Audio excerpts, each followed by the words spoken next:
नमस्कार दोस्तों, हमारे इस खास कार्यक्रम पंचायत में आपका बहुत बहुत स्वागत है। और आज जो हमारे गेस्ट आए हैं, हमारे मेहमान, वो हैं जयप्रकाश जेपी भाई, जो कि कांग्रेस के पूर्व प्रत्याशी अम्बेडकर नगर साउथ दिल्ली के। तो जेपी भाई बहुत बहुत स्वागत है आपका। नमस्कार। और मैं आपसे जेपी भाई, मैं कुछ सवाल आपसे करना चाहूँगा हमारे इस कार्यक्रम पंचायत के लिए। कल वैसे हमने देखा कि बहुत सारे आम आदमी पार्टी के बड़े नेताओं ने कांग्रेस पार्टी ज्वाइन किया, आपके द्वारा ज्वाइन उनको कराया आपने। बिहार में जो एसआईआर जो विरोध जो कर रहे हैं, राहुल जी की यात्रा वहाँ निकली, वोट अधिकार यात्रा, काफ़ी अच्छी खासी भीड़ जुटी वहाँ पे, हमने ये भी देखा। एसआईआर का विरोध कांग्रेस कर रही है, तो एसआईआर गलत, इसमें गलत क्या है? अगर कोई नागरिकता प्रमाण पत्र सरकार चाहती है कि दे दिया जाए, कोई विदेशी नागरिक को उसको बाहर कर दिया जाए, तो उसमें गलत क्या है? ये बड़ा सवाल है और लोगों में बड़े भ्रम की स्थिति है। इसमें आप क्या कहेंगे?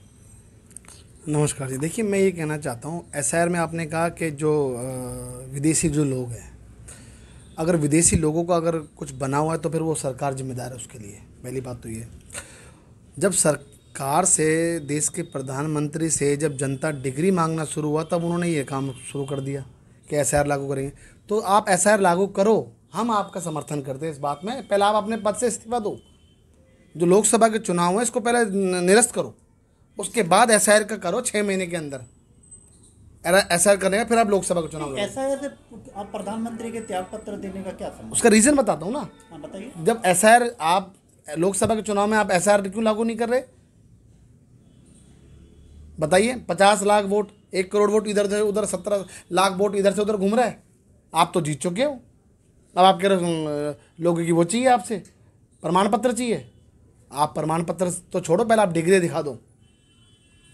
नहीं, देखिए मैं आज आपको बता दूं, देखिए भारत के संविधान में जो भारतीय नागरिक है, यदि वो पढ़ा लिखा है, उच्च शिक्षा प्राप्त है, या नहीं पढ़ा लिखा है, इससे क्या ताल्लुक है? वो तो कोई भी किसी भी पद के लिए चुनाव लड़ सकता है। नहीं कर सकता है। तो आप फिर अपने चुनाव में जो चुनाव के अंदर जो आपने बीए का जो बोला है, हवाला जो दिया है, तो वो दिखाओ ना पहले। चलिए, अच्छा चलिए, वो तो छोड़िए, वो तो नहीं दिखा सकते। वो देखिए, वो नहीं दिखा सकते। देखिए मेरा कहने का मतलब ये है कि पहले वो इसको चुनाव को निरस्त करके फिर उसके बाद पहले लोकसभा का चुनाव, फिर विधानसभा, फिर ऐसे होना चाहिए। अच्छा, दूसरी बात मैं बता दूं, देश के में जो आज के समय बिहार में जो वोट अधिकार जो यात्रा जो निकली है राहुल जी की, जनता देखो कैसे आंधी चल रही है। जनता राहुल जी से मिलने के लिए 1-1 घंटा, 2-2 घंटा, 3-3 घंटा इंतज़ार कर रही है, सिर्फ ये कि हम उस आदमी को देख लें जो देश की बात कर रहा है, जो देश को आगे ले जाने की बात कर रहा है, जो देश के विज़न की बात करता है। अब आप मुझे बताइए, जो राहुल गांधी जी ने बोला, आज वो आप हो रहा है, नहीं हो रहा? किसानों ने जब आंदोलन किया, इन्होंने कहा हम किसानों की आय दोगुनी करेंगे। 3 काले कानून किसानों पर थोप दिए, वापस लेना पड़ा ना सरकार को। इन्होंने नोटबंदी करी, आज देश को बताइए कि नोटबंदी से क्या फ़ायदा हुआ। आज ये जीएसटी नहीं, इन्होंने वापस ले लिया। राहुल जी से कब से कह रहे हैं कि जीएसटी में आपको चेंज करना पड़ेगा, आज देखो कर दिया ना उन्होंने। देखिए मैं आपको बता दूं भाई साहब, देश के अंदर आज के समय स्वास्थ्य सेवाओं की बात, शिक्षा की बात, रोजगार की बात और डेवलपमेंट की बात होनी चाहिए। आप मुझे बताओ, पिछले 11 साल से सत्ता में बैठे, देश की आज़ादी से लेकर 2014 तक देश के ऊपर कर्जा था, 50 लाख करोड़ का कर्जा था। मतलब आप सोचिए कि 1947 से 2014 तक, और 2014 से आज तक ये मान लो कि 170 लाख करोड़ का कर्जा हो गया। आप मुझे बताइए कहाँ जा रहा पैसा? अडानी और अंबानी आगे बढ़ते जा रहे हैं, गरीब को कोई पता नहीं। कोविड के अंदर जिनके पास लोन थे, उन गरीब लोगों का लोन तक माफ़ नहीं हुआ, और यहाँ देखिए बड़े बड़े हज़ारों करोड़ माफ़ कर दिए जाते हैं।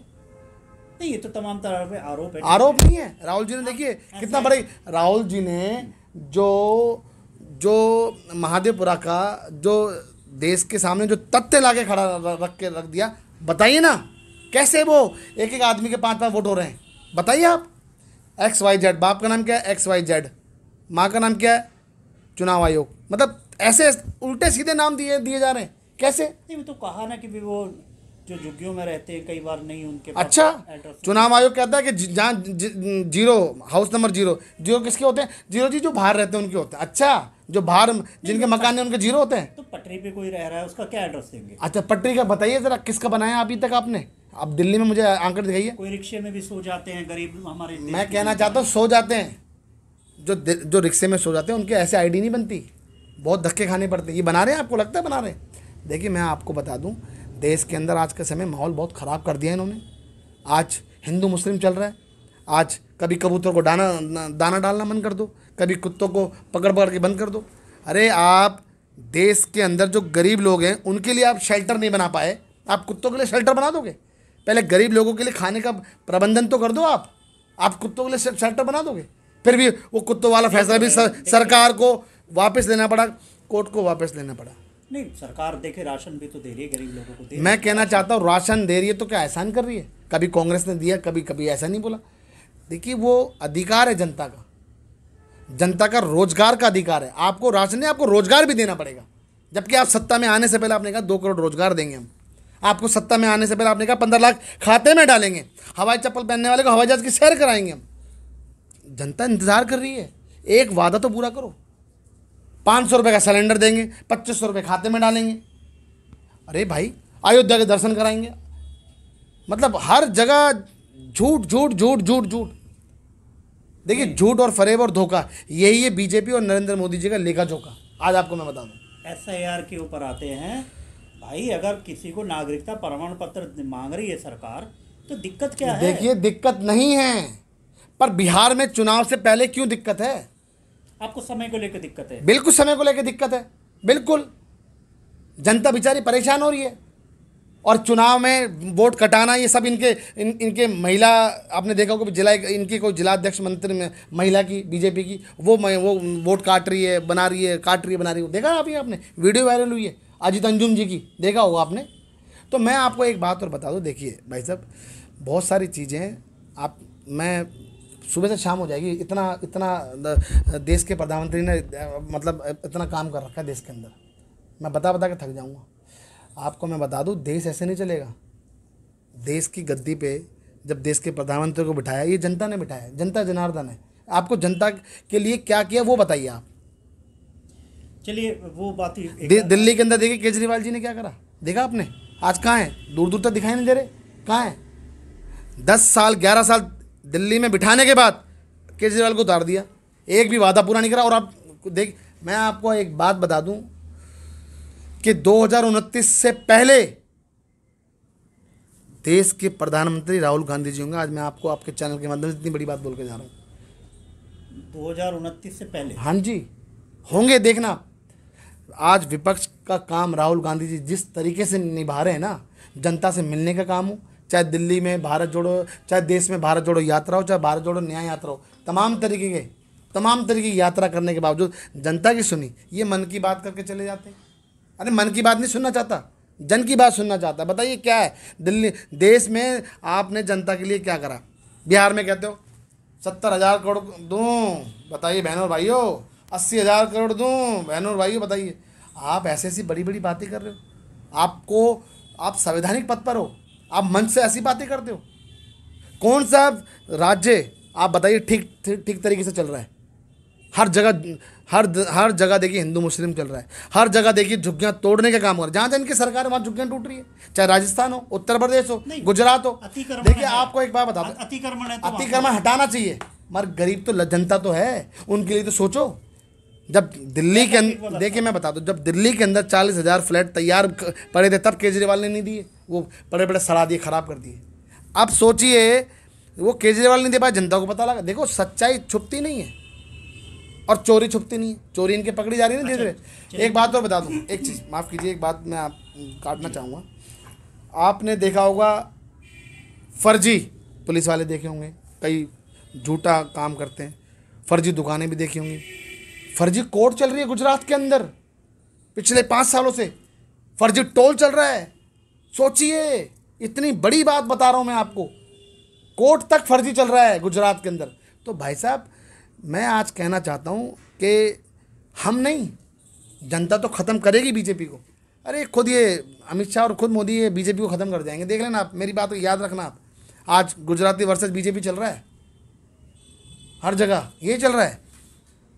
बीजेपी भी चाहती है, कहाँ आदमी बैठ गया, कुछ देश में हो नहीं रहा कुछ। क्या आप मुझे बताइए, अमेरिका जब हमारा पाकिस्तान के अंदर घुस गए थे हम अंदर लगभग, तो अमेरिका सीज फायर करा देता है और कहता 24 घंटे में युद्ध रोको, नहीं तो मैं ये कर दूंगा।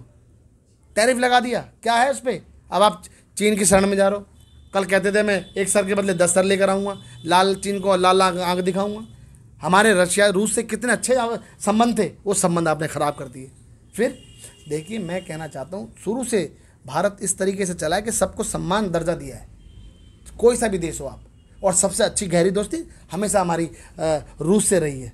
और आज देखिए आप क्या कर रहे हो आप। तो मैं सिर्फ ये कहना चाहता हूँ कि देश के अंदर अच्छे नियत और अच्छी नीति की ज़रूरत है, अच्छे एक विज़न की ज़रूरत है। आज जीएसटी वापस लेना पड़ गया ना, 3 किसान काले कानून भी वापस लेने पड़े, अभी बहुत सारी चीज़ें। आप बताइए, नोटबंदी हुई, नोटबंदी से क्या मिला? कुछ मिला? तो बहुत सारी चीज़ें, मैं कह रहा हूँ शाम हो जाएगी बोलते बोलते। तो ये जेपी भाई थे, जयप्रकाश जी, जो कि कांग्रेस के पूर्व प्रत्याशी रहे विधानसभा अम्बेडकर नगर दक्षिण दिल्ली से। तमाम तरह के आरोप प्रत्यारोप के बीच में एक बहुत बड़ी भविष्यवाणी जयप्रकाश भाई ने की, जेपी जी ने, कि 2029 से पहले राहुल गांधी देश के प्रधानमंत्री होंगे। और देखने वाली बात ये होगी कि कांग्रेस पार्टी जिस तरीके से कदम दर कदम आगे बढ़ती जा रही है, कि यह वोटों में तब्दील भी होगी। ये भीड़ जो है, ये भविष्य की बात होगी। फिलहाल राजधानी दिल्ली से कैमरा पर्सन सहयोगी के साथ मैं अजीत कुमार।